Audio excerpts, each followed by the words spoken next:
नमस्कार।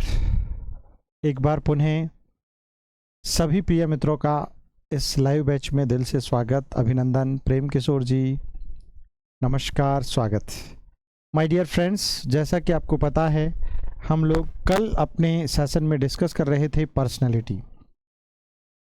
जब हम पर्सनैलिटी की बात कर रहे थे तो पर्सनैलिटी को हम लोगों ने समझा, व्यक्तित्व की इस उत्पत्ति को समझा कि पर्सनैलिटी जो कि इंग्लिश का वर्ड है, उसकी उत्पत्ति, पर्सनैलिटी खुद इंग्लिश का शब्द है और इसकी उत्पत्ति लैटिन भाषा के परसोना से हुई।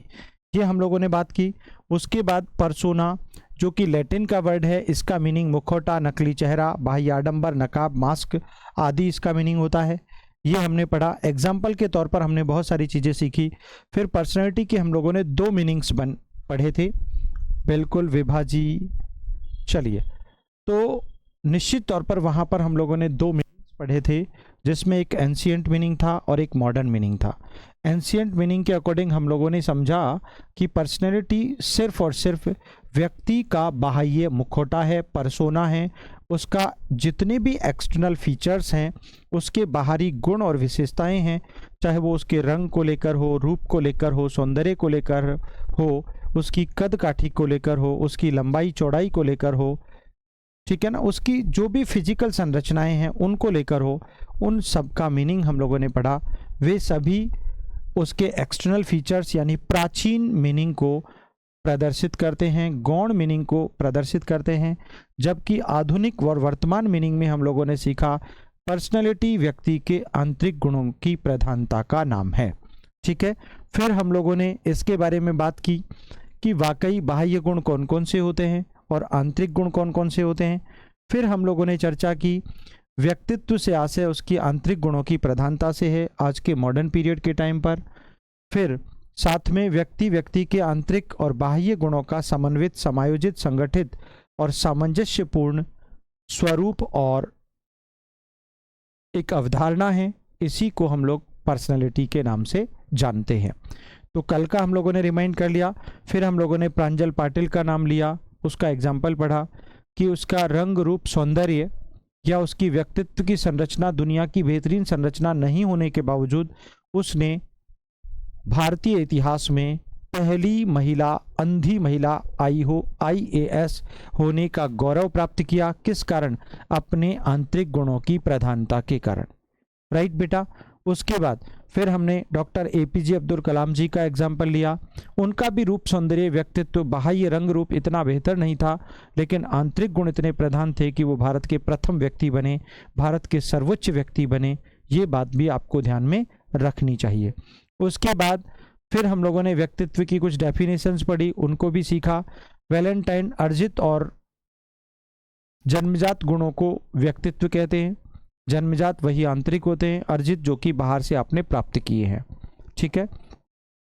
इसी प्रकार हम लोगों ने पढ़ा, प्रोफेसर वुडवर्थ कहते हैं संपूर्ण गुणात्मकता, यानी बिल्कुल एवरी जो आपके क्वालिटी है, एवरी क्वालिटी और ऐसे सभी प्रकार की क्वालिटीज़ का जो गुण है, उसकी जो संगठन शक्ति है, जो उसकी संयुक्त अवस्था है, that is called personality according to professor Woodworth. ठीक है। तो फिर उसके बाद मन कहते हैं गुणों, कलाओं, योग्यताओं, क्षमताओं एवं अभिवृत्तियों का विशिष्टतम संगठन, विशिष्टतम योग पर्सनैलिटी है। क्या है बेटा? पर्सनैलिटी है, निश्चित तौर पर। फिर उसके बाद हमने गॉर्डन आलपोर्ट की परिभाषा को पढ़ा, जो बहुत इंटरेस्टिंग है। गॉर्डन आलपोर्ट कहते हैं व्यक्तित्व व्यक्ति के उन गुणों का नाम है, उन व्यवस्थाओं का नाम है जो मनोदैहिक हैं।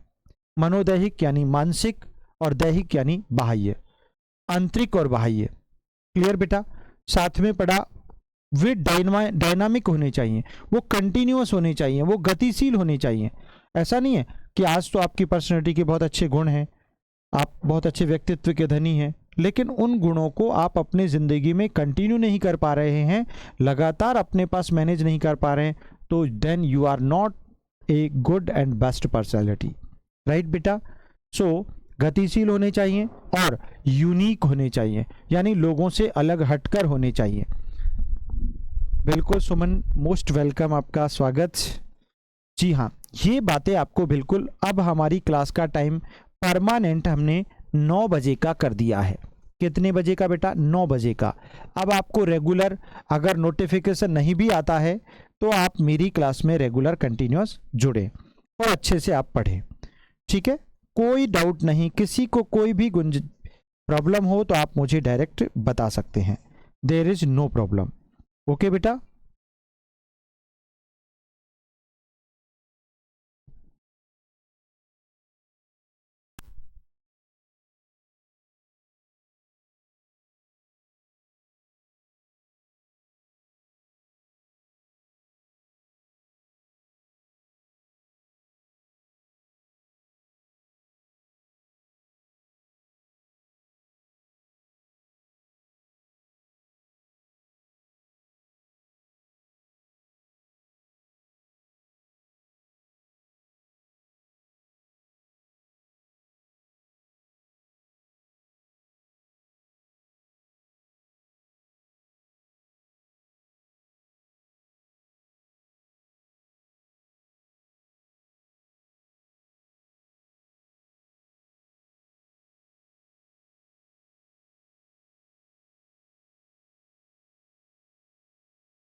तो हम लोग बात कर रहे थे पर्सनैलिटी की, उन डेफिनेशंस की और उन चीज़ों की जिनके बारे में हमने बहुत सारी चर्चाएं आपसे की।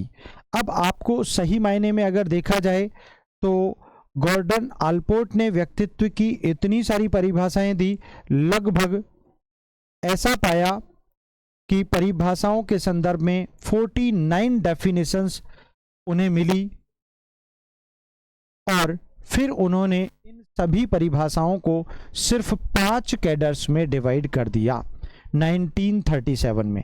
अगर हम सीधी सीधी सी बात करें तो गॉर्डन आलपोर्ट ने 1937 में ऐसा पाया, लगभग पर्सनालिटी की डिफरेंट डिफरेंट प्रकार की 49 परिभाषाओं को पाया और उसके बाद उन्होंने इसका सही मूल्यांकन कर सही रूप में 5 तरीके की परिभाषाओं को डिफाइन कर दिया। कितनी तरीके की परिभाषाएं दी?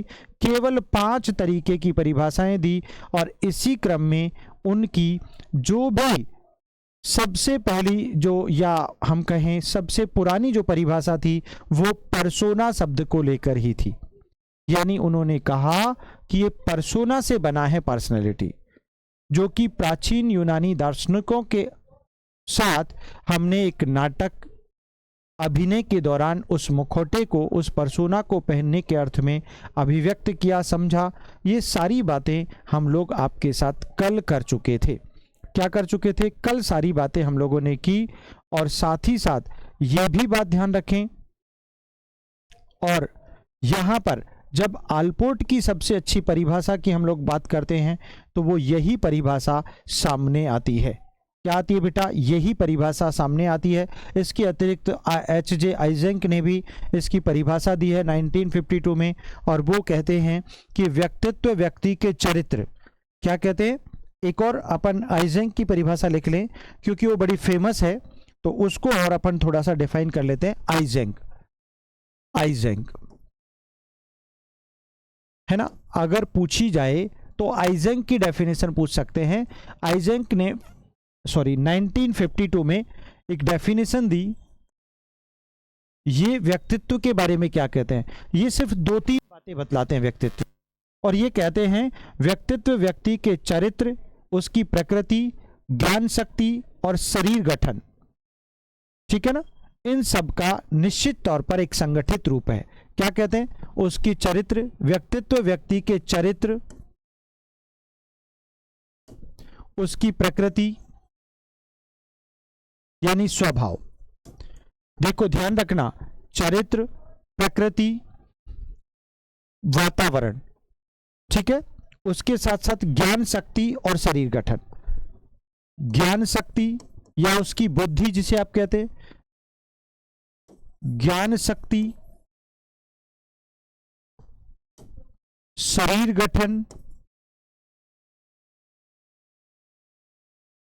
आदि का संगठित रूप, आदि का संगठित रूप, आदि का संगठित रूप ही व्यक्तित्व है, व्यक्तित्व है।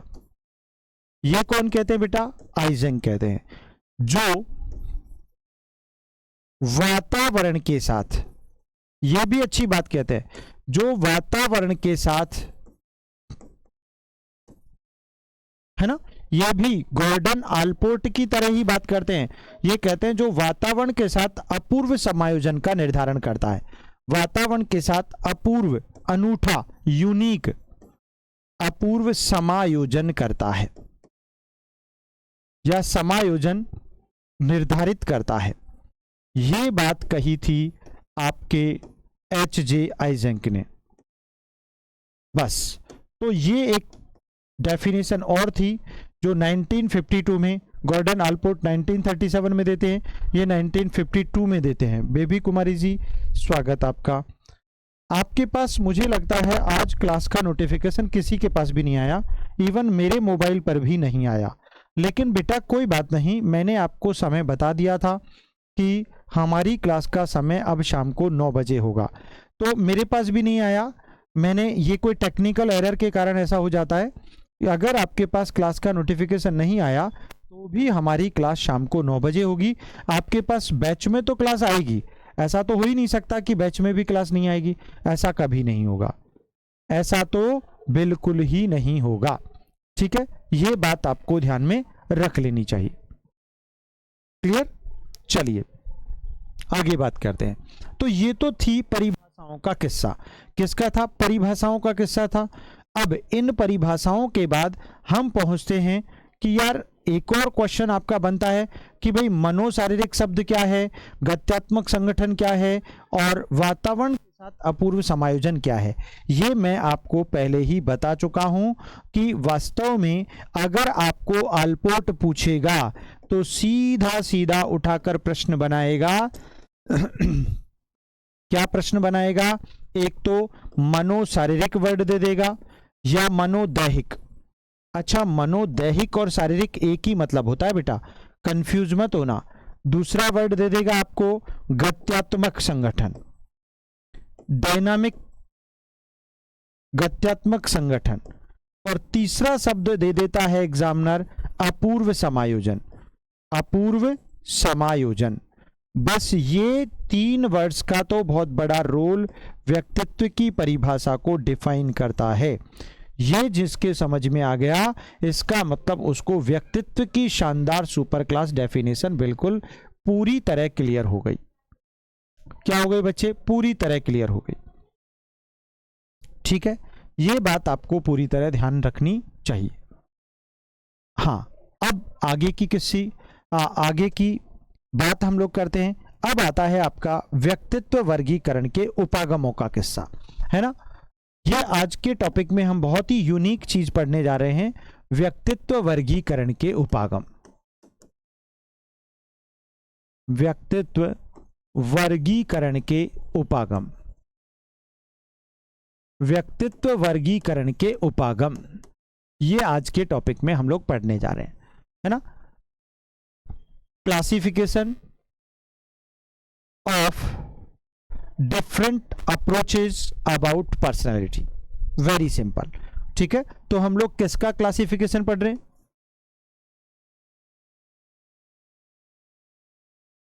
Classification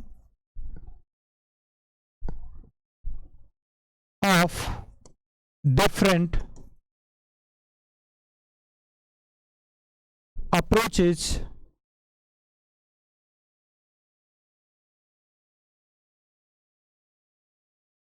approaches about personality.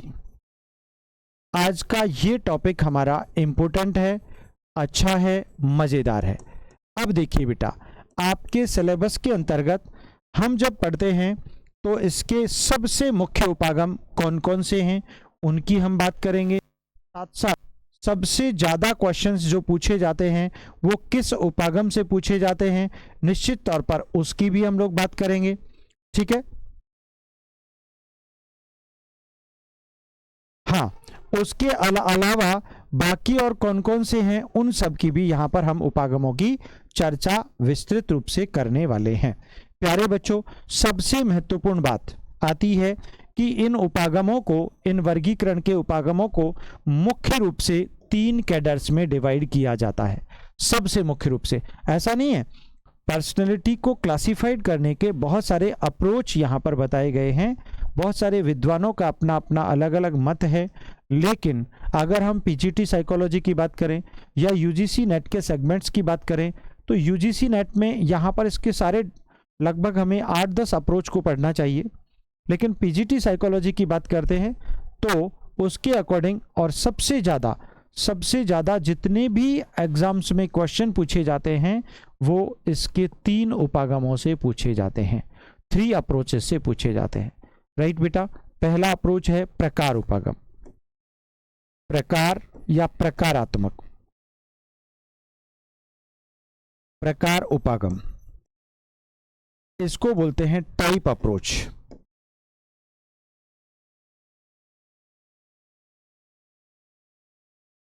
Number 2, जो दूसरे नंबर का उपागम है वो कौन सा है? वो है आपका विशेषकर मनोगतिक उपागम, साइकोडायनामिक मनोगतिक उपागम। इस मनोगतिक उपागम, साइकोडायनामिक,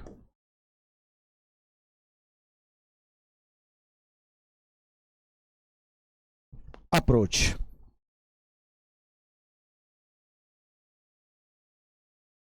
ठीक है। और तीसरा उपागम है बच्चों, वो है हमारा शील गुण उपागम या वैशेषिक उपागम के नाम से इसे ज्यादा पढ़ा जाता है। वैशेषिक उपागम, ये सबसे महत्वपूर्ण अप्रोचेज हैं। इसको इंग्लिश में ट्रेट अप्रोच के नाम से पुकारा जाता है, ट्रेट अप्रोच। ठीक है, कोई गड़बड़ नहीं करना, कोई मिस्टेक नहीं करना। अगर हम देखें इस उपागम के प्रतिपादक, प्रकार उपागम के प्रतिपादक हिप्पोक्रेट्स कहे जाते हैं। कौन है बेटा? Hippocrates, Hippocrates. और मनोगतिक उपागम के प्रतिपादक सिगमंड फ्रायड कहे जाते हैं, सिगमंड फ्रायड। कोई मिस्टेक नहीं करनी है। और तीसरा जो उपागम है इसके प्रतिपादक गॉर्डन आलपोर्ट कहे जाते हैं। तो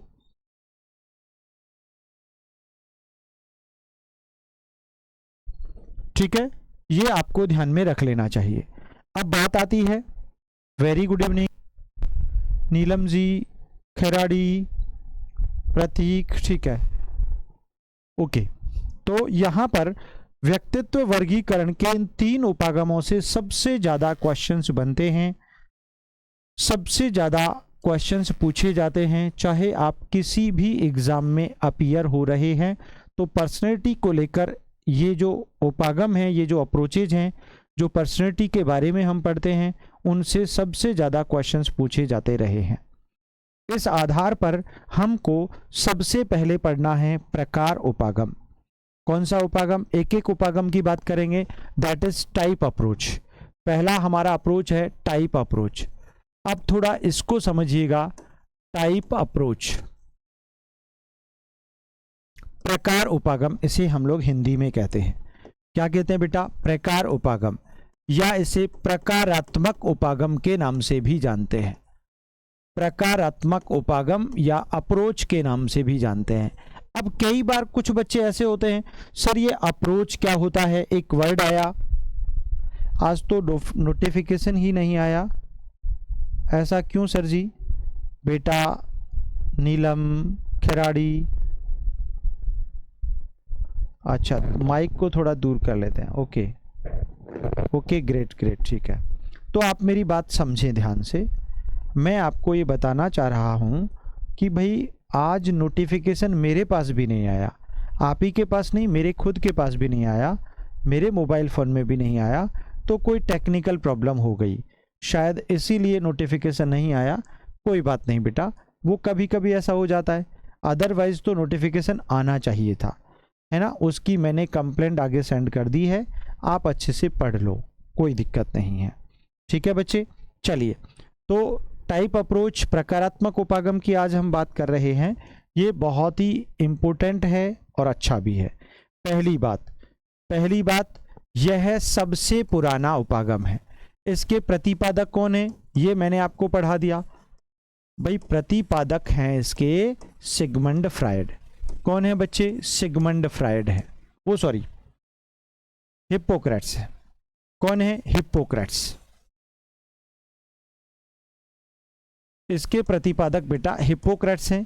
और ये हिप्पोक्रेट्स जो थे वो यूनानी चिकित्सक थे, यूनानी चिकित्सक है ना, ग्रीक डॉक्टर थे ये, एक यूनानी चिकित्सक थे बेसे से। और इनका जो टाइमिंग है वो 400 ईसा पूर्व के आसपास है, ईसा पूर्व के आसपास है। कितना है, 400 बीसी। कितना है बेटा, 400 बीसी है। ठीक है, बिल्कुल रश्मि बेटा, चलिए। हाँ बिल्कुल मुझे पता है, आज बहुत सारे बच्चे इसीलिए नहीं जुड़ पाए क्योंकि भाई उनके पास क्लास का नोटिफिकेशन नहीं पहुंचा। तो ये एक समस्या रही है और ये टेक्निकल प्रॉब्लम है, ये आज ही क्रिएट हुई है।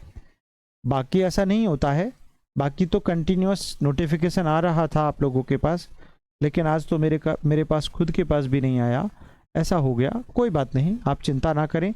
आज हम पर्सनैलिटी का फर्स्ट अप्रोच पढ़ रहे हैं, दैट इज टाइप अप्रोच। कौन सा है, टाइप अप्रोच।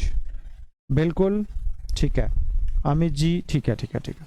तो टाइप अप्रोच में हम और क्या पढ़ेंगे, देखिए टाइप अप्रोच को एक और तरीके से हम पढ़ सकते हैं। यह है व्यक्तित्व का सबसे प्राचीन उपागम है, सबसे प्राचीन उपागम है।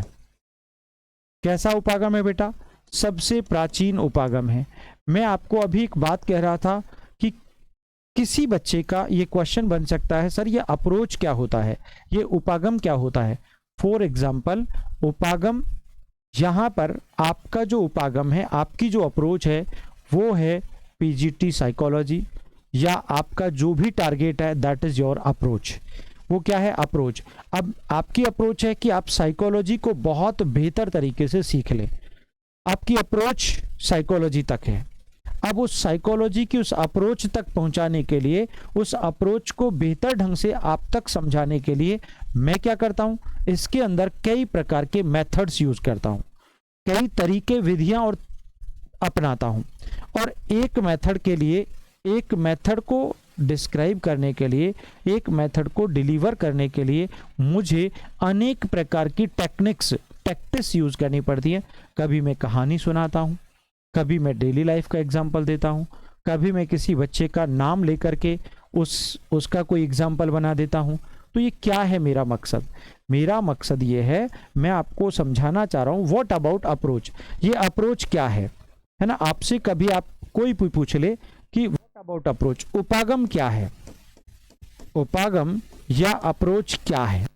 अगर कोई आपसे ऐसा प्रश्न पूछ ले तो आप इसका उत्तर देने वाले क्या हो, ये क्या है। तो आपका सीधा आंसर होगा ये है भैया अप्रोच। एक तो मैंने बना दिया ये वाला सर्किल, ठीक है, दूसरा बना दिया ये वाला सर्किल, और तीसरा बना दिया ये वाला सर्किल। ठीक है, थोड़ा सा ध्यान रखना, क्लियर, थोड़ा सा ध्यान रखना है आपको। ठीक है,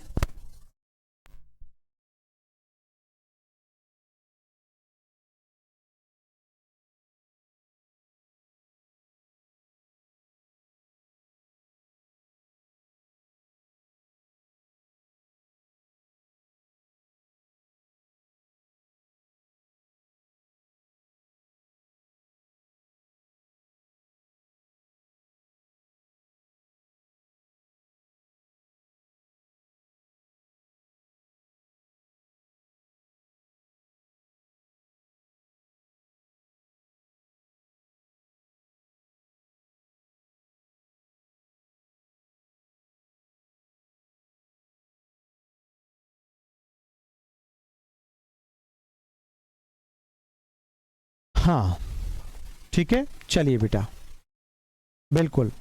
तो यहां पर मैंने ये 3 सर्किल बना दिए, एक सबसे बड़ा, तो ये सबसे बड़ा वाला जो है ना, ये आपका अप्रोच है, इसमें मैंने ए लिख दिया, और यहां पर इसमें मैंने एम लिख दिया यानी मेथड्स, और इसमें मैंने आपका टी लिख दिया, यानी अप्रोच सबसे बड़ा होता है। एक अप्रोच को समझाने के लिए, एक अप्रोच तक पहुंचने के लिए कई सारे मेथड्स का यूज किया जाता है।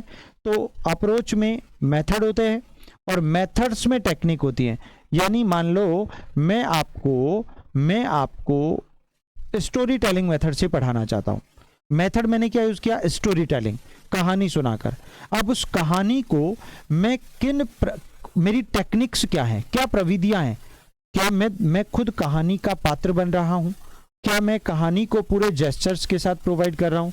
तो जेस्चर्स के साथ, अगर हाव भावों के साथ पूरी कहानी प्रस्तुत करूंगा तो आपको बहुत मजा आएगा, आपको बहुत इंटरेस्टिंग लगेगी, आप खुद उसमें पार्टिसिपेशन देने लग जाओगे। तो वो मेरी अपनी टेक्निक है, लेकिन विधि कौन सी थी? स्टोरी। मुझे कहानी सुनाकर आपको चीज समझानी है। तो एक तरीका होता है। अप्रोच जो होती है वो व्यापक होती है, बड़े होते हैं। तो आपकी अप्रोच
हाँ भाई, अब साउंड प्रॉपर आ रही है? मुझे लगता है आ रही होगी, क्योंकि मैं भी आपके साथ साथ देख लेता हूँ। तो जब प्रॉब्लम होती है तो हम तुरंत फटाफट उसको चेंज कर लेते हैं। चलिए, यस बेटा, हाँ बिल्कुल बिल्कुल, हाँ बिल्कुल सही बात है। आवाज़ आ रही है भाई, बेबी जी आवाज़ तो आ रही है, हमें तो आ रही है, आपको क्यों नहीं आ रही? तो टाइप अप्रोच की ये कुछ विशेष बातें। अब देखिएगा, ये टाइप अप्रोच, एक और मेरा बड़ा प्रश्न आपसे बनता है। चलिए वो ठीक बात है कि टाइप अप्रोच पहला है, ये क्लियर हो गया, लेकिन सबसे बड़ा उपागम आखिर क्यों है? ये एक नया प्रश्न।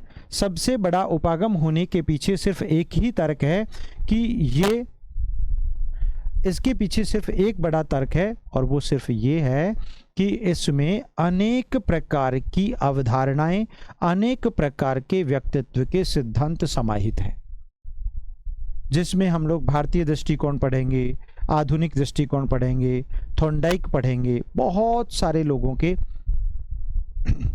अप्रोचेज को या बहुत सारे सिद्धांतों को हम लोग यहाँ पर सीखने वाले हैं। ठीक है। हाँ, साथ ही साथ आपको मैं बता दूं कि जब हम हिप्पोक्रेट्स की बात करेंगे, हिप्पोक्रेट्स की अभी बात नहीं की है हम लोगों ने, तो व्यक्तित्व का सबसे पहला वर्गीकरण हम हिप्पोक्रेट्स के अनुसार अगर करें, अगर जानें, अगर समझें, तो ये कहते हैं कि पर्सनैलिटी के, किसी भी व्यक्ति के व्यक्तित्व में 4 प्रकार के शारीरिक द्रव होते हैं, फ्लूइड होते हैं, ह्यूमर होता है, रसायन होते हैं। कौन कौन से होते हैं भाई? काले पित्त वाले, पीले पित्त वाले, कफ प्रवृत्ति वाले और अधिक रुधिर वाले, कोलेरिक, मेलनकोलेरिक, संगुइन और प्लेग्मेटिक। इस प्रकार से इन्होंने यानी हिप्पोक्रेट्स ने व्यक्तित्व को समझाने का प्रयास किया है। क्लियर हो गई? तो निश्चित तौर पर जब हम ऐसा पढ़ते हैं तो बहुत सारी चीजें हमें बिल्कुल साफ सुथरी समझ में आ जाती हैं, क्लियर हो जाती हैं। तो इस प्रकार के जिन व्यक्तित्व की ये बात करते हैं, उन सब में सबसे पहले आज के दृष्टिकोण में हम पढ़ने जा रहे हैं वो है आपका पहला सिद्धांत, और पहला सिद्धांत है आपका भारतीय दृष्टिकोण के अनुसार व्यक्तित्व का वर्गीकरण। अकॉर्डिंग टू इंडियन थॉट, भारतीय दृष्टिकोण के अनुसार। अब आपसे अगर पूछा जाए भारतीय दृष्टिकोण के अनुसार व्यक्तित्व का वर्गीकरण, मैं आपको समझाने की कोशिश कर रहा हूं। मीनिंग मैं आपको ये बताना चाहता हूं कि हम लोग टाइप अप्रोच पढ़ रहे हैं, और टाइप अप्रोच का पहला सिद्धांत है इंडियन थॉट। क्या है? Indian thought. कि भारतीय जो विद्वान हैं, भारतीय जो शिक्षक हैं, आप जैसे, हम जैसे टीचर्स जो हैं, वो व्यक्तित्व को किस आधार पर डिफाइन करते हैं, ये पहला तर्क आता है। तो जब आप भारतीय दृष्टिकोण पढ़ रहे हों तो पहला क्वेश्चन आपका बनता है कि भारतीय दृष्टिकोण या भारतीय विद्वानों ने व्यक्तित्व का आधार यानी इसका जो बेस है वर्गीकरण का, क्लासिफिकेशन का, वो क्या है? पहला क्वेश्चन आपका यही बनेगा। ठीक है, पहला क्वेश्चन आपका यही बनता है कि पर्सनालिटी को भारतीय विद्वानों ने, इंडियन थिंकर्स ने, इंडियन टीचर्स ने, अथवा इंडियन आइडियोलॉजी ने, इंडियन थॉट्स ने या इंडियन थिंकर्स ने किस आधार पर डिफाइन किया? तो आधार था गुण, क्वालिटी। क्या था बेटा? क्वालिटी। अब मेरी एक बात आप समझ लीजिएगा, दैट्स वेरी इंपॉर्टेंट। यानी व्यक्ति में जैसा गुण होता है उसका व्यक्तित्व भी वैसा ही होता है। हम भारतीय यही मानते चले आ रहे हैं। हम इसी बात की वकालत करते चले आ रहे हैं कि जिस व्यक्ति में जैसा गुण होगा, जैसी क्षमताएं होंगी, जैसी कलाएं होंगी, उसका व्यक्तित्व वैसा ही होगा। निश्चित तौर पर यह भारतीय मनीषियों का, भारतीय विद्वानों का तर्क है, और इस आधार पर इन्होंने व्यक्तित्व को कितनी श्रेणियों में बांट दिया? तो अगर आपसे श्रेणियों का प्रश्न पूछा जाए तो श्रेणियां इसकी हैं बेटा 3 हैं। कितनी हैं? 3। अब भाई 3 कौन कौन सी हैं? देखो मेरी बात को ध्यान से समझ लो। पहली है बेटा सतोगुणी टाइप के व्यक्ति। कैसे? सतोगुणी। दूसरे हैं रजोगुणी, और तीसरे हैं तमोगुणी। कौन से हैं बेटा? तमोगुणी। अब आप थोड़ा सा ध्यान दीजिएगा, आपने इन गुणों को जरूर सुना ही होगा, ये मैं पूरे विश्वास के साथ कह सकता हूं। ठीक है ना? निश्चित तौर पर आपने इन गुणों को जरूर सुना और पढ़ा होगा। अब जहां पर इन गुणों की जब बात आती है तो दिमाग में बहुत सारे प्रश्न बनते हुए चले जाते हैं कि भाई ऐसा क्या है कि भारतीयों ने इसको इन गुणों के आधार पर वर्गीकृत कर दिया? क्या रीजन था कि व्यक्ति में इस प्रकार के शील गुण विद्यमान रहते हैं, और उन शील गुणों के आधार पर भारतीय मनीषी व्यक्तित्व को डिफाइन कर देते हैं। ठीक है, तो अब इसकी अगर हम बात करें तो सीधे सीधे से अर्थ में हम सीखेंगे, हम जानेंगे, हम पाएंगे कि निश्चित तौर पर ये जो व्यक्तित्व है ना, व्यक्तित्व है उसमें 3 प्रकार के गुण विद्यमान होते हैं। कौन कौन से बेटा? सतोगुणी। सतोगुणी मतलब सत्यनिष्ठ, जो लोग सदैव सत्य का पालन करते हैं, कभी झूठ का सहारा नहीं लेते हैं, हमेशा सदा सत्य बोलते हैं, आदर्शवादी होते हैं, उच्च नैतिक पराकाष्ठाओं से युक्त होते हैं और हमेशा अपने मन मस्तिष्क में परोपकार का भाव रखते हैं, कभी भी हिंसा की भावना नहीं रखते हैं, ईर्ष्या द्वेष कलह की भावना बिल्कुल नहीं रखते हैं। ऐसे व्यक्तित्व को सत्य या सतोगुणी युक्त व्यक्तित्व माना जाता है भारतीय मनीषियों के अनुसार। निश्चित तौर पर हाँ, कई बार तो ऐसे लोग भी देखे होंगे आपने कि जैसे एक एग्जाम्पल हम दें तो राजा हरिश्चंद्र, भारतीय संस्कृति में एक राजा हुए, एक किंग हुए जिनका नाम हरिश्चंद्र था। पता है वो इतने सत्यवादी थे, इतने अडिग थे कि उनका राजपाट चला गया, उनकी पत्नी और बच्चे उनसे जुदा हो गए, लेकिन उन्होंने जब उनकी परीक्षाएं ली गई, लेकिन उन्होंने सत्य को नहीं छोड़ा। आखिरकार विजय भी सत्य की ही हुई। तो ऐसे व्यक्तित्व के धनी जो सत्य के मार्ग का ही अनुसरण करते हैं सतोगुणी कहलाते हैं, परोपकारी होते हैं, नैतिक होते हैं, आदर्शवादी होते हैं, आध्यात्मिक प्रवृत्ति के धनी होते हैं, ईश्वरीय शक्ति को मानने वाले होते हैं। ठीक है। जबकि दूसरे इसके ठीक अपोजिट होते हैं। कौन? तमोगुणी। तम का मतलब ही अंधकार है। तम का मतलब ही अंधकार है, यानी वे लोग जो पाशविक हैं। पाशविक जानते हो? Like animal. पाशविक लाइक एनिमल यानी जो पशुओं के जैसे व्यवहार करते हैं। पशुओं में किसी प्रकार का कोई रिश्ता नहीं होता, आपने देखा होगा। There is no relation between father and daughter, between sister and brother, there is no relation. ऐसी प्रवृत्ति के जो लोग होते हैं, पाशविक प्रवृत्ति के, तामसी, जिनके जीवन में सिर्फ अंधेरा होता है, जो ईर्ष्या करते हैं, द्वेष का भाव रखते हैं। कैसा भाव रखते हैं? ईर्ष्या करते हैं, द्वेष का भाव रखते हैं।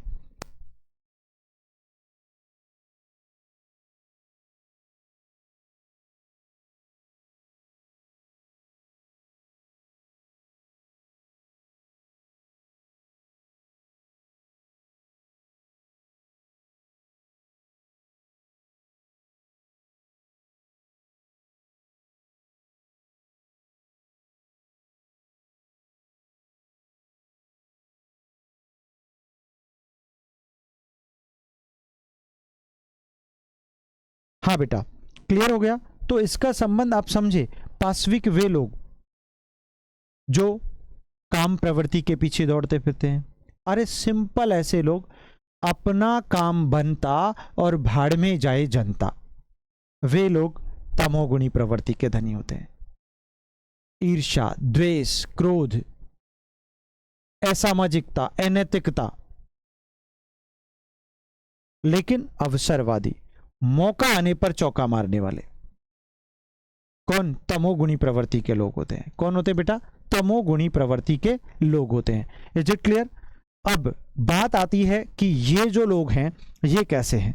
रजोगुणी कैसे हैं? आप थोड़ा सा ध्यान से समझें। रजोगुणी व्यक्तित्व के जो धनी होते हैं वो होते हैं मिश्रित टाइप के, यानी जिसमें सत प्लस तम दोनों गुण विद्यमान होते हैं, यानी मिश्रित व्यक्तित्व के धनी, मिक्स्ड होते हैं, सत और रज दोनों प्रकार का, यानी ये श्रेष्ठ प्रकार का व्यक्तित्व है। कैसा व्यक्तित्व है बेटा? श्रेष्ठ प्रकार का व्यक्तित्व है। इस बात को आप अपने माइंड में सेट कर लीजिएगा। तो ओवरऑल अगर आपने ध्यान से पढ़ा हो तो मैंने आपको बहुत सारी विशेषताएं इनके बारे में बताई, इनको आपको दिमाग में सेट रखना है, फाइनली माइंड में सेट रखना है। ठीक है। तो अगर हम इसके पीछे थोड़ा सा इसकी 2-3 बातें और लिखना चाहें तो लिख सकते हैं, देयर इज नो प्रॉब्लम। भारतीय विद्वान सतोगुणी वो कहते हैं सत्यनिष्ठ होते हैं, ये आदर्शवादी होते हैं। कैसे होते हैं बेटा? आदर्शवादी, आइडियलिस्टिक होते हैं ये। उसके बाद नैतिक होते हैं, ठीक है, धार्मिक होते हैं, सामाजिक भी होते हैं, ऐसा नहीं है सामाजिक नहीं होते, होते हैं, ठीक है। परोपकारी का गुण, परोपकारिता का गुण होता है, परोपकारिता का गुण इनमें होता है आदि। ऐसे व्यक्तित्व के धनी कौन कहलाते हैं? सतोगुणी कहलाते हैं। रजोगुणी ये सर्वश्रेष्ठ होते हैं। ये कैसे होते हैं बेटा? सर्वश्रेष्ठ, सर्वश्रेष्ठ, क्योंकि इसमें सत और तम नामक गुण विद्यमान होते हैं, इसीलिए ये नेता, नेतृत्व क्षमता का गुण इनमें होता है, नेतृत्व क्षमता का गुण होता है। ये यथार्थवादी होते हैं। कैसे होते हैं? यथार्थवादी, यथार्थवादी होते हैं यानी वास्तविक होते हैं, रियलिस्टिक थिंकिंग वाले होते हैं। क्या सही है क्या गलत है उसमें सही डिफरेंस करते हैं, what is the right and what is bad, उसमें सही डिफरेंस कर पाने में कैपेबल होते हैं। कौन? रियलिस्टिक होते हैं ये। क्लियर है बेटा? और पाश्विक प्रवृत्ति के इनका सीधा संबंध कामुक प्रवृत्ति से, ये कामुक होते हैं, अनैतिक होते हैं,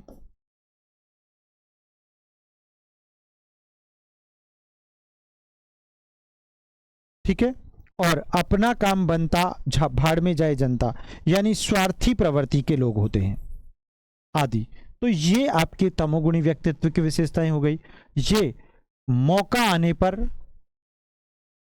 अपने उसी गुण को प्रधान व्यक्तित्व में स्थापित कर उसी प्रकार के कार्य संचालन में निमग्न होते हैं।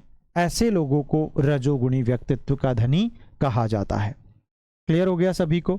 तो प्यारे विद्यार्थियों, ये था आपका भारतीय दृष्टिकोण, ठीक है। कौन सा दृष्टिकोण? भारतीय दृष्टिकोण। अब दूसरा सिद्धांत हम लोग पढ़ते हैं। ये दूसरे नंबर का सिद्धांत है, आधुनिक दृष्टिकोण के लोग क्या कहते हैं। मॉडर्न, आधुनिक दृष्टिकोण के अनुसार व्यक्तित्व क्या है, यानी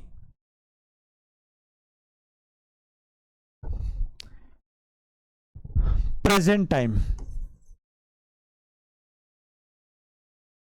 प्रेजेंट टाइम में व्यक्तित्व क्या है।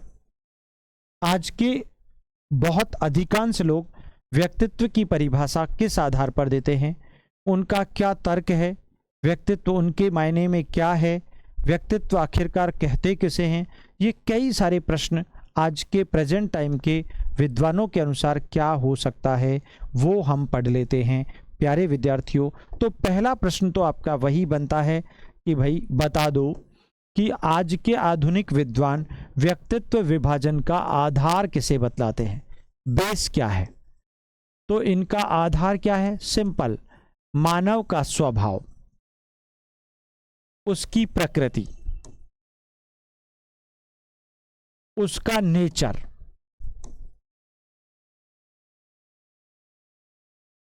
मतलब मैं ये कहना चाहता हूं आप थोड़ा सा ध्यान से पढ़ें इस वाले टॉपिक को, क्योंकि ये ज़्यादा ज़रूरी है और बहुत अच्छे से समझ में आ जाएगा आपको। ओके बेटा, चलिए, बहुत अच्छी बात है। हाँ, आप समझें कि आधुनिक दृष्टिकोण के विद्वान कहते हैं कि यार ये जो व्यक्तित्व है ना, सही मायने में तीन तरीके की स्वभाव वाले लोगों के रूप में वर्गीकृत होता है। यानी इस दुनिया में तीन प्रकार के नेचर के लोग होते हैं। How many types of the personalities about their nature. व्यक्तित्व उनके स्वभाव, उनकी प्रकृति, उनके नेचर के आधार पर कितनी कैटेगरीज में डिवाइडेड है, that is the concept of modern period, that is the theme of modern period about personality, very simple।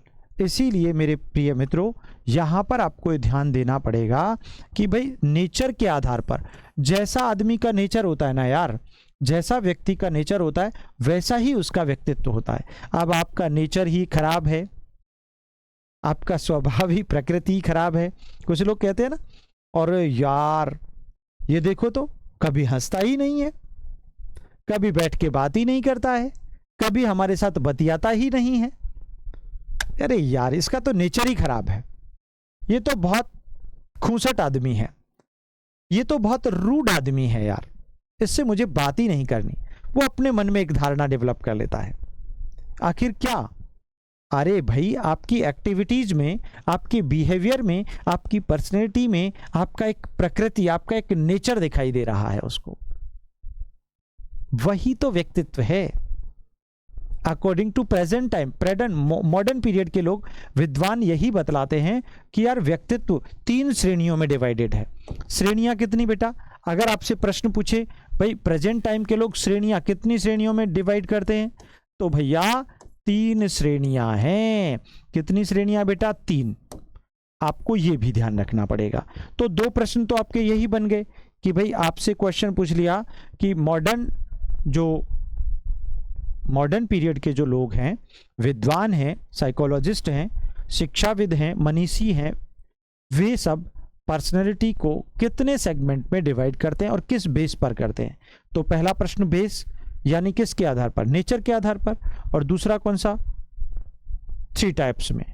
कितने टाइप्स में? 3 टाइप्स में डिवाइड करते हैं। लाइक अभी आपको पता ही होगा 18 जून को नेट जेआरएफ के पेपर में भी यहां से प्रश्न बन गया था, यूजीसी नेट में। बड़ा सिंपल क्वेश्चन उठा के पूछ लिया, आइजेंक वाला।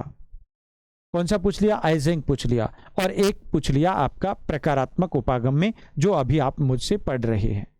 तो प्रश्न तो यहीं से बनते हैं घूम फिर करके आखिरकार, है ना। तो यूजीसी नेट का सिलेबस थोड़ा सा व्यापक है आपसे, मतलब लगभग हम कहें 40% कुछ ज्यादा है बस। बाकी तो 60% हम इसी बैच में आपको पढ़ा देंगे। 50 से हाँ, नेचर का मतलब स्वभाव। अरे भाई, जो स्वभाव आपके व्यवहार में दिखाई देता है, जो आपकी हर एक क्रिया में दिखाई देता है, जो आपके डेली रूटीन में दिखाई देता है कि यार एक व्यक्ति है जो हमेशा शर्मीला है, तो लोग आपको शर्मीला कहना शुरू कर देंगे, है ना।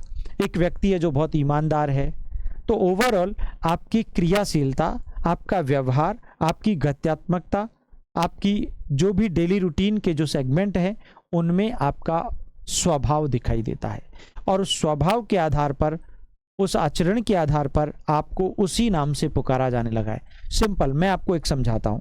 मान लीजिए प्राचीन काल में या अभी भी किसी का नाम तोंदूराम है, तो इसका मतलब वो बचपन में, अपने बचपन काल में तोंदू टाइप का व्यक्ति रहा होगा, है ना। किसी का नाम भोंदूराम है, या किसी का नाम लल्लन टॉप है, या किसी का नाम शीला की जवानी है, एवरीथिंग। अरे यार, उस नाम के पीछे एक कहानी छिपी पड़ी है, और उस नाम के पीछे जो कहानी है सचमुच वही उसके स्वभाव को, उसके नेचर को डिफाइन करता है। That is the personality according to modern period. आज आप देख लीजिएगा, आज आप व्यक्ति के व्यवहार के आधार पर उसको उस नाम से जानने लगे हैं। व्यक्ति की क्रियाशीलता के आधार पर आपने उसका स्वभाव भी वैसा ही समझ लिया है। यार कोई हंसमुख प्रवृत्ति का है तो आप कहेंगे यार ये तो बेहुदा टाइप का आदमी है, हर बात पे हंसता रहता है, अपने दांत दिखाते रहता है।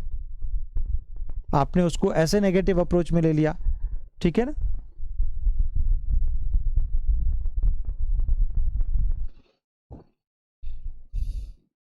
हाँ बिल्कुल सही कहा। लाइक एक मेजरमेंट आप जिसे कह सकते हैं, ठीक है। तो अब यहां पर ये 3 श्रेणियां कौन कौन सी बताते हैं, देखो मेरे मित्रों।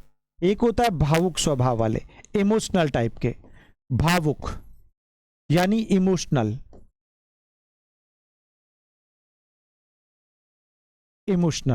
ठीक है, याद रखना।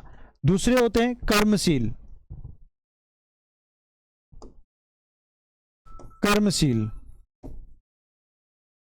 दूसरे कौन से होते हैं? कर्मशील होते हैं, है ना। वर्कर टाइप के लोग होते हैं। कौन से होते हैं बेटा? वर्कर टाइप के लोग होते हैं।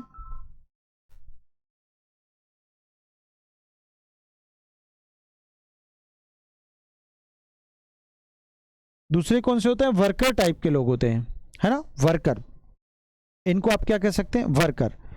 इंडस्ट्रियस भी कह सकते हैं। और तीसरे होते हैं विचारशील।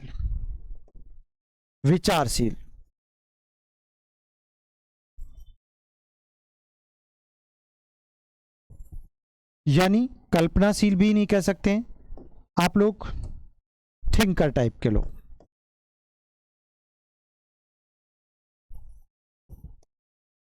चलिए, इमेजिनेटिव टाइप के लोग जो होते हैं इनको हम विचारशील कहते हैं। ओवरऑल कहने का अभिप्राय ये हुआ, मॉडर्न पीरियड के प्रेजेंट टाइम के जो विद्वान हैं, जो साइकोलॉजिस्ट हैं, जो लोग हैं, पर्सनैलिटी को 3 सेगमेंट में डिवाइड करते हैं। इमोशनल, वर्कर टाइप के इंडस्ट्रियस लोग, और विचारशील यानी थिंकर इमेजिनेटिव टाइप के लोग। ओके बेटा, यहां पर 3 प्रकार के भाव आपको दिखाई दे रहे हैं, लेकिन एक मनोविज्ञानी है जिनका नाम है गैलीलैंड। जिनका नाम क्या है? गैलीलैंड है। एक मनोविज्ञानी है जर्मनी के जिनका नाम है गैलीलैंड। आप थोड़ा सा ध्यान से समझिएगा, ये गैलीलैंड भावुक प्रकार के लोगों को, किस प्रकार के लोगों को बेटा? भावुक प्रकार के, इमोशनल टाइप के लोगों को मिस्टर गैलीलैंड ने फिर से 4 श्रेणियों में बांट दिया है। कितनी श्रेणियों में बांट दिया बेटा? 4 श्रेणियों में। मेरा मतलब ये हुआ कि इमोशनल टाइप के लोग गैलीलैंड के अनुसार इस दुनिया में 4 तरह के होते हैं। यानी इमोशनल भाव भी 4 तरह के होते हैं। भाव, स्वभाव प्रकृति तो होती है, कोई कर्मशील होता है, बहुत कर्मठ होता है, बहुत मेहनती होता है, वो उसका नेचर है। कोई बहुत भावुक होता है, खासकर लड़कियों की बात करें, अगर वो रोड पर जा रही हैं और उनकी आंखों के सामने कोई एक्सीडेंट केस हुआ, तो वो उस एक्सीडेंट केस को देखकर वो, उन लोगों को तो बाद में रोना आएगा, पहले उसे रोना आ जाता है। तो भावुक टाइप के लोग, ठीक है ना। कुछ लोग ऐसी स्थिति में बहुत हिम्मत रखते हैं, कुछ लोग अपने आप को स्टेबल रखते हैं, कुछ लोग हर एक बात पर चिड़चिड़े हो जाते हैं। तो ऐसे कई प्रकार के जो स्वभाव होते हैं, भाव होते हैं हमारे व्यक्तित्व के, उन भावों के आधार पर व्यक्तित्व को डिफाइन करते हैं मॉडर्न पीरियड के लोग। और इस भावुक श्रेणी को गैलीलैंड ने फिर से 4 श्रेणियों में बांट दिया। तो आज हम यही बात करने वाले हैं कि पहले भावुक स्वभाव वाले लोगों को पढ़ लेते हैं, इमोशनल टाइप के लोग, भावुक प्रकृति या स्वभाव वाले।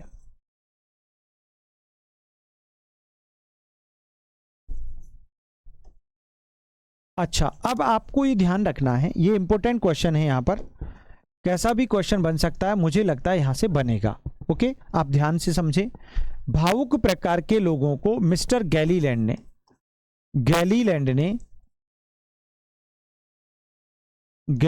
ने जर्मनी के थे। गैलीलैंड जर्मनी ने 4 श्रेणियों में बांट दिया, 4 श्रेणियों में वर्गीकृत कर दिया सिर्फ भावुक प्रकार के लोगों को। कितनी कैटेगरीज में डिवाइड किया बेटा? 4 कैटेगरीज में। अब पहली कैटेगरी कौन सी है? देखो, थोड़ा सा ध्यान से पढ़ो। That is प्रसन्नचित्त। नंबर 2 चिड़चिड़े। नंबर 3 उदासीन। और नंबर 4 विचारशील।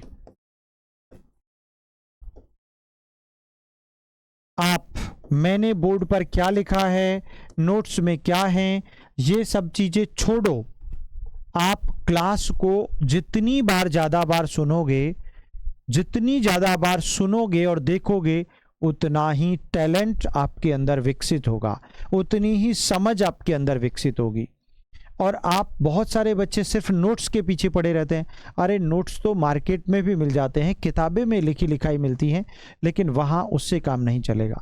अरे मैंने कौन सा एग्जाम्पल दिया, कौन सी स्टोरी सुनाई, कौन सा किस्सा सुनाया, क्या उसके डेली लाइफ से कैसे उसको रिलेट किया, वो आपको सुनना जरूरी है। उसी से आपकी कंसेप्चुअल लर्निंग सिद्ध होती है, अदरवाइज नहीं, अदरवाइज बिल्कुल नहीं। इसीलिए आप more and more time classes को सुना करो जब भी आप फ्री टाइम में बैठे हो, क्योंकि आपको पता ही है कि यार एक हम लोग सिर्फ साइकोलॉजी के दम पर पीजीटी बन जाएंगे, तो फिर कमी क्यों रखें, गुंजाइश क्यों छोड़ें? किसी हाल में भी नहीं, किसी कंडीशन में नहीं, राइट। तो हम वही बात कर रहे हैं। अब प्रसन्नचित्त मान लीजिए व्यक्तित्व है, तो ये कैसे होते हैं? हास्य प्रिय होते हैं, हंसते रहते हैं, हास्य प्रिय होते हैं, विनोद प्रिय होते हैं, विनोद प्रिय होते हैं, खुश मिजाज होते हैं,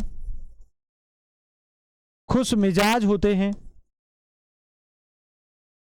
मस्त मौले होते हैं, सदैव प्रसन्न रहते हैं। सदैव क्या रहते हैं? प्रसन्न रहते हैं। बिल्कुल यादव जी, सदैव खुश रहते हैं, यानी इनको कोई भी प्रतिकूल परिस्थिति, यानी कोई भी दुनिया की कोई भी घटना इनको विचलित नहीं कर सकती। ये तो सदा मुस्कुराते रहते हैं, इनके चेहरे पर सदा मुस्कान रहती है। कोई मरे या जिए इन्हें कोई वास्ता नहीं होता। ऐसे लोगों को गैलीलैंड प्रसन्नचित्त स्वभाव का कहते हैं 100%। दूसरे होते हैं चिड़चिड़े। दूसरे कैसे होते हैं? चिड़चिड़े, है ना, यानी क्रोधी, क्रोध व एवं आवेश, क्रोध एवं आवेश युक्त होते हैं। यानी आप खासकर महिलाओं को देखिएगा, जब वो रसोई घर में खाना बना रही हैं या फिर कोई भी काम कर रही हैं, मैं मजाक कर रहा हूं, ऐसा आप मानिएगा नहीं, ठीक है, जब उस वक्त और एग्जाम नज़दीक है उनका, वो तैयारी भी कर रही हैं, हमारी बैच की, लाइव बैच की स्टूडेंट हैं, और वो एग्ज़ाम नज़दीक है और वो खाना बना रही हैं, या लेट रात को पढ़ कर के सोई हैं और सुबह उन्हें थोड़ा सा लेट तक सोना भी है, तो पार्टनर भाई साहब कहते हैं कि यार चाय बना लो, तो पता है भाई साहब नींद तो बाद में खुलेगी, लेकिन उनका चिड़चिड़ा स्वभाव पहले आ जाएगा। क्रोध, तुम्हें शर्म नहीं आती क्या? मैं तुम्हारे बच्चों की भी खैर खबर रखती हूँ, खाना भी बनाती हूँ, घर का सारा काम करती हूँ, पढ़ाई भी करती हूँ, नौकरी भी मुझसे चाहिए, क्या तुम मुझे उठकर एक कप चाय नहीं बना सकते? शर्म की बात है। ऐसा चिड़चिड़ापन, यानी जब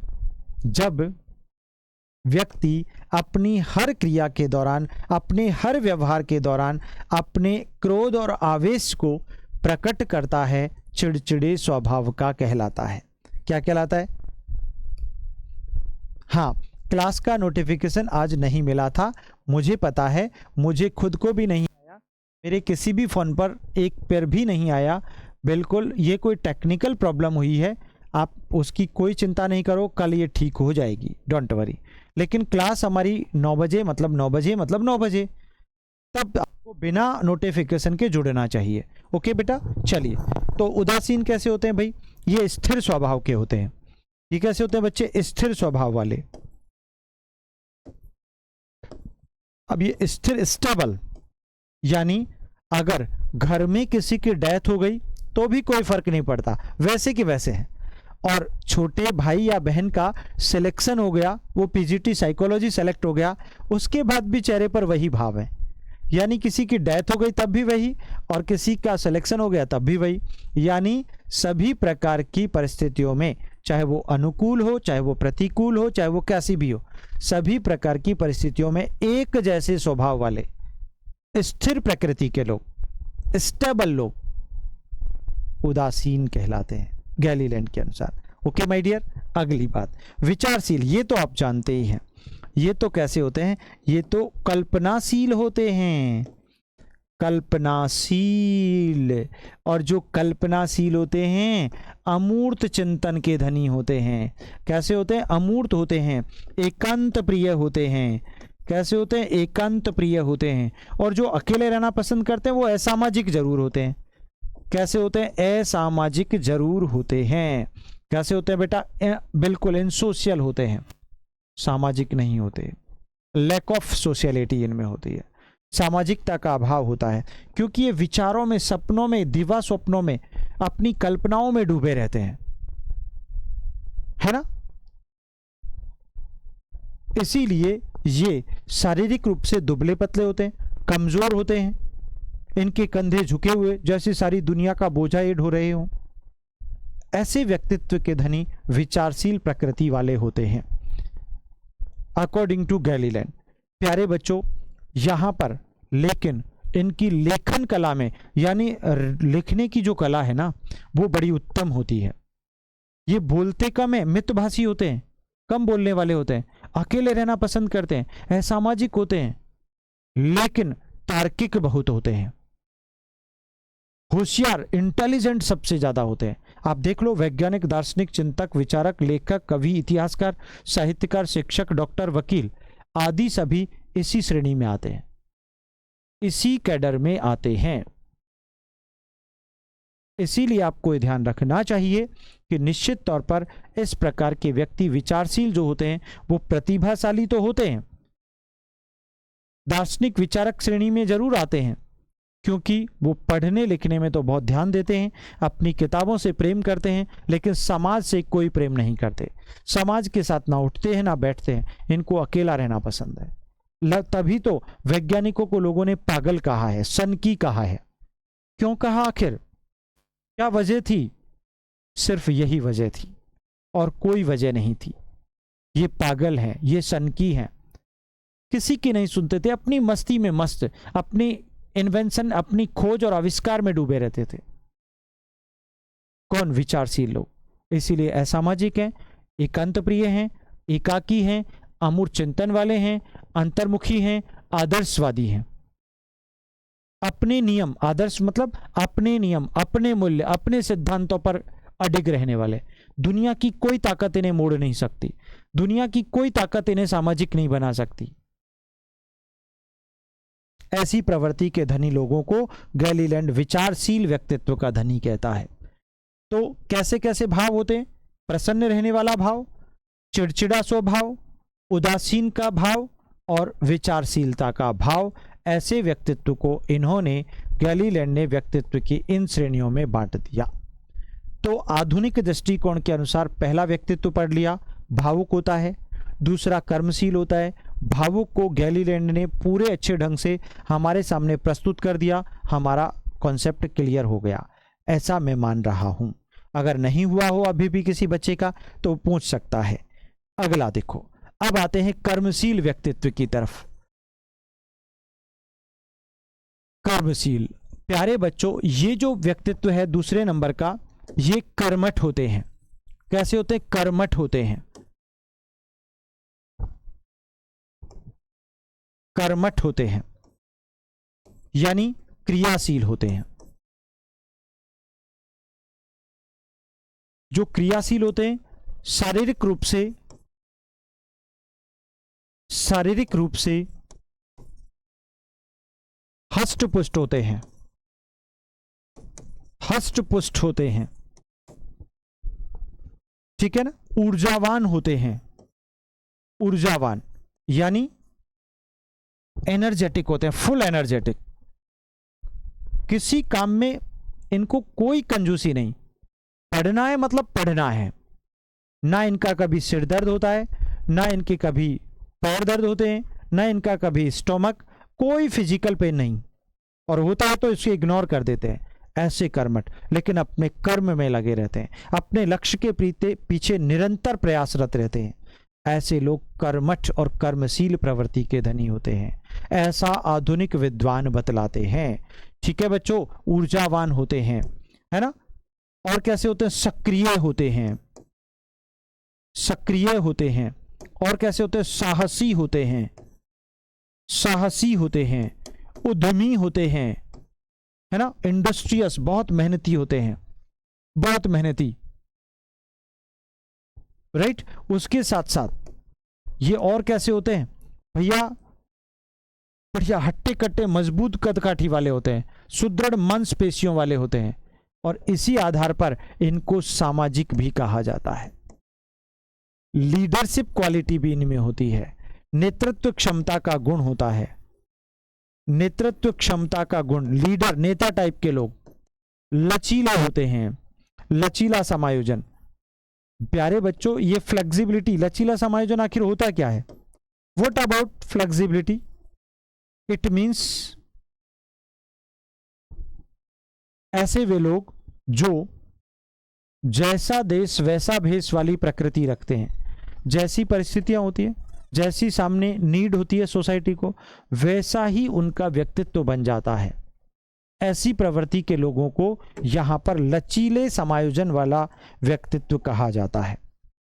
बात क्लियर हो गई क्या बेटा? सर जी आप बुद्धि वाले टॉपिक की पीडीएफ डालना भूल गए। ओ हो सॉरी। चलिए ठीक है, कल संडे है ना, कल मैं फ्री हूँ, आपके बहुत सारे काम निपटाऊंगा मैं, आप चिंता ना कीजिएगा। कल मेरी ऑफलाइन क्लासेस की भी छुट्टी है, इसलिए आपका बहुत सारा काम कर दूंगा मैं, आप चिंता ना करो। कल बुद्धि वाले टॉपिक यानी 3rd वाले यूनिट की आपके पास पीडीएफ मिल जाएगी, सारे बच्चे डाउनलोड करके उसे पढ़ें। और पता है पीडीएफ में आपको कौन सी दे रहा हूँ बेटा? ये यूनिट वाइज पीडीएफ जो यहाँ पर पढ़ा रहा हूँ ना बोर्ड पर, वो मसाला दे रहा हूँ आपको, जिसका प्रिंट भी निकाल सकते हो मेरे दोस्त। इसलिए आप चिंता ही ना करो, आप तो बस पढ़ते जाओ, बढ़ते जाओ, है ना। लेकिन बस मुझे एक ही उम्मीद आपसे है, एक ही अपेक्षा है कि ऐसा रिजल्ट बना दो इस बार, बस साइकोलॉजी में सिर्फ एक ही डंका बजे। किसका? आपके व्यक्तित्व का, आपकी काबिलियत का, आपके टैलेंट का और आपकी सफलता का। बस यही मेरा पर्पज है और यही मेरा उद्देश्य है। राइट बेटा? तो लचीला समायोजन, जैसा देश वैसा भेष, है ना। यानी आप अच्छा, हमारे नरेश भैया जी पूछ रहे पीडीएफ कहाँ पर मिलेगा? माय डियर, आपके इसी लाइव बैच में जिसमें आप पढ़ रहे हो ना, हर यूनिट के बाद उसका पीडीएफ डला हुआ है। 1st यूनिट का डला हुआ है, 2nd यूनिट का डला हुआ है, 3rd यूनिट इंटेलिजेंस का हम कल आपको डाल देंगे। ठीक है माय डियर, आप बिल्कुल चिंता नहीं करें, आप कोई टेंशन नहीं करें, ये जिम्मेदारी हमारी है। ठीक है, तो ये सारी विशेषताएं, इसीलिए इसको आधुनिक विद्वान सर्वश्रेष्ठ व्यक्तित्व कहते हैं। कौन सा व्यक्तित्व कहते हैं? सर्वश्रेष्ठ व्यक्तित्व। कौन सा है भैया? कर्मशील है, कर्मठ है, क्योंकि ये सबसे अच्छे लोग होते हैं, ये सबसे बढ़िया लोग होते हैं। निश्चित तौर पर ऐसा कहा है प्रेजेंट टाइम के विद्वानों ने, लोगों ने और साइकोलॉजिस्ट ने, सबसे बेहतर व्यक्तित्व यही होता है। और फिर उसके बाद हम पढ़ते हैं तीसरा यू नो गाइज, विचारशील। और प्यारे बच्चों, ये तो मैं आपको पढ़ा ही चुका हूं ना। विचारशील वही तो है जो कैसे होते हैं? लेखन आदर्शवादी होते हैं। कैसे होते हैं मित्रों? आदर्शवादी होते हैं, और साथ में आइडियलिस्टिक बहुत होते हैं। और कैसे होते हैं? अरे भैया, ये एकांत प्रिय होते हैं। कैसे होते हैं? एकांत प्रिय। और जो अकेला रहना पसंद करता है ना, वो असामाजिक जरूर होता है। कैसा होता है बच्चे? असामाजिक होता है। और जो असामाजिक होता है ना, उसके अपने नियम और सिद्धांत होते हैं। इट मीन्स ये सैद्धांतिक होते हैं, थ्योरेटिकल होते हैं, सैद्धांतिक होते हैं बच्चे। कैसे होते हैं बेटा? इसी प्रकार ये अंतर्मुखी होते हैं। कैसे? इंट्रोवर्ट होते हैं बेटा, अंतर्मुखी होते हैं। ठीक है, और साथ साथ ये कैसे होते हैं? अमूर्त चिंतन वाले होते हैं। कैसे होते हैं बेटा? अमूर्त चिंतन, एब्स्ट्रैक्ट थिंकिंग इनकी होती है। और कैसे होते हैं बेटा? भाई ये सीधी सी बात है, ये लेखन कला में उत्तम होते हैं। लेखन कला में उत्तम होते हैं। ठीक है, और साथ की साथ आप देखिएगा, अगर हम इनकी और बात करें तो इसके साथ साथ ये और कैसे होते हैं बेटा? लेखन कला में उत्तम होने के बाद ये इंटेलिजेंट यानी प्रतिभाशाली होते हैं। कैसे होते हैं बेटा? प्रतिभाशाली होते हैं। ये तार्किक बहुत होते हैं। ये कैसे होते हैं? तार्किक, लॉजिक्स यूज करते हैं। ठीक है ना। कौन? विचारशील प्रधान व्यक्ति, कल्पनाशील जो लोग होते हैं। पढ़ने लिखने में बहुत इंटेलिजेंट, रुचि होती है इनकी, है ना। पढ़ने लिखने में रुचि रखते हैं। ऐसे विद्वान, दार्शनिक, चिंतक, लेखक, कवि, इतिहासकार, साहित्यकार, शिक्षक, डॉक्टर, वकील आदि सभी इसी श्रेणी के व्यक्तित्व के धनी होते हैं, विचारशील स्वभाव के। मेरी बात समझ में आ गई होगी मेरे सभी प्यारे बच्चों को। निश्चित तौर पर मैं आपको वही समझाने वाला हूँ। ये आइडियलिस्टिक होते हैं, ये सोलो प्रवृत्ति के होते हैं, ये इनसोशियल होते हैं, ये थेरेटिकल होते हैं, ये इनका रिटर्न वर्क जो होता है वो बेस्ट परफॉर्मेंस के रूप में होता है, ये एब्स्ट्रैक्ट थिंकिंग के धनी होते हैं, ये प्रतिभाशाली यानी जीनियस टाइप के लोग होते हैं, ये इंट्रोवर्ट टाइप के लोग होते हैं, ये लॉजिकल होते हैं निश्चित तौर पर, और ये बिल्कुल पढ़ने लिखने में बहुत अच्छे होते हैं। Yes yes yes yes Naresh ji, बिल्कुल। तो आप ये बात विशेष ध्यान रख लीजिएगा मेरे प्रिय बच्चों, प्यारे विद्यार्थियों। आप ये वाला जो टॉपिक है, ये वाला जो कंसेप्ट है, मुझे उम्मीद है आप लोगों को पूरी तरह समझ में आ गया होगा। तो जिनकी थिंकिंग इस टाइप की होती है, आधुनिक दृष्टिकोण विद्वानों के अनुसार, प्रेजेंट टाइम के लोगों के अनुसार, ऐसे व्यक्तित्व के धनी इसी प्रकार के होते हैं। Is it clear?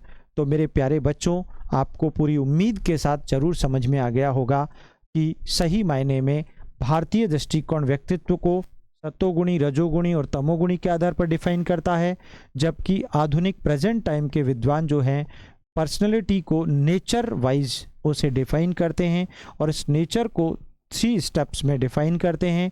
That is, first is emotional, and second is also worker type के, एंटर है ना, इंडस्ट्रियस टाइप के लोग होते हैं, और जो थर्ड टाइप के लोग होते हैं वो थिंकिंग जिनका बेहतर होता है, थिंकर टाइप के जो लोग होते हैं, चिंतन टाइप के जो लोग होते हैं। ये सब हमने यहाँ पर पढ़ लिया, एक एक की कैरेक्टरिस्टिक गुण और विशेषता को हमने पढ़ लिया है। मुझे विश्वास है ये दोनों तरीके के सिद्धांत आपको जरूर समझ में आ गए होंगे। तो आज की क्लास में हम लोग इतना ही पढ़ेंगे, क्योंकि अब जैसे जैसे आप पर्सनैलिटी में अंदर और डेप्थ में चले जाते रहोगे तो आपको सारी थ्योरीज फटाफट दिमाग में सेट होती चली जाएंगी। बस यही हमारा पर्पज है कि हमारी क्लास हर एक बच्चे को भली भांति बेहतर ढंग से समझ में आ जाए। बस हमारा उद्देश्य पूरा हो जाता है और हमारे चेहरे पर मुस्कान आ जाती है। आप भले ही चैट बॉक्स में कमेंट ना करें, और अगर अच्छी लगती हो तो कर दिया करो भैया, उसमें जाता क्या है, क्योंकि आप ही तो मेरी ऊर्जा हो, आप ही तो मेरी प्रेरणा हो, आप ही मेरी शक्ति हो, और आप ही मेरे कौन हो, साध्य हो। मैंने आपको साध्य कह दिया है आपको, यानी मेरा टारगेट आप हो बस। और आपका टारगेट आपका टीचर बनने का एक सपना है, वो हम पूरा करके रहेंगे।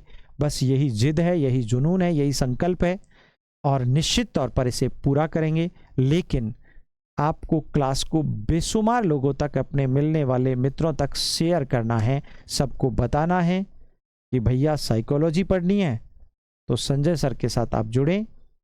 धन्यवाद। आज की क्लास में इतना ही। Thank you so much. और अपने भावों की अभिव्यक्ति चैट बॉक्स में बेशुमार दिया करो, अच्छा लगता है हमें। Thank you so much.